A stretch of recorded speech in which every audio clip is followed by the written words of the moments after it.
Far from putting the client off, it'll actually demonstrate that you, the counsellor, genuinely want to understand as much as you possibly can. Let's have a look at what happens when the counsellor doesn't clarify what the client means.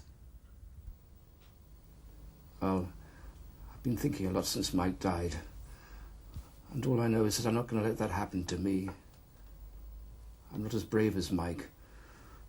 I'm just going to push off before I get into that situation. Where would you go, dear?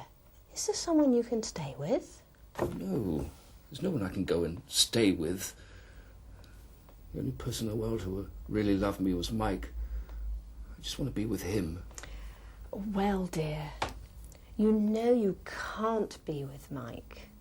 But maybe you can think of somebody that you might go and stay with while you get over him. Somehow, I don't think this counsellor's understood what her client's trying to tell her. It appears the client doesn't feel she's really hearing him either. Let's see if a different counsellor can clarify what he's trying to say. Well, I've been thinking a lot since Mike died.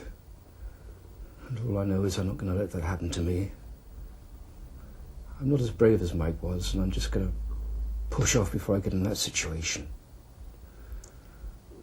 What is it that's making you think about pushing off? Well,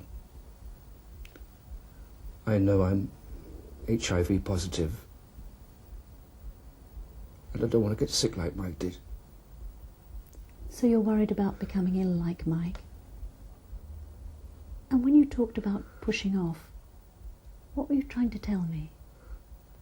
I mean, I can't face going through what Mike did. I've got no one to look after me. I've got no place to go to. I just want to be with Mike. In this scenario, the counsellor was able to clarify what was worrying the client, becoming ill, like Mike. And the counsellor went on to ask the client to clarify what pushing off meant for him. This very clearly demonstrated the counsellor's willingness to look at very painful issues with her client. It also showed the client that she felt it was important to understand what he meant. Now let's take a look at questions and probes. They are essentially the same thing. A probe is simply a question posed as a statement. In either case, clients are invited to expand on something they're saying. Some people feel that probes are less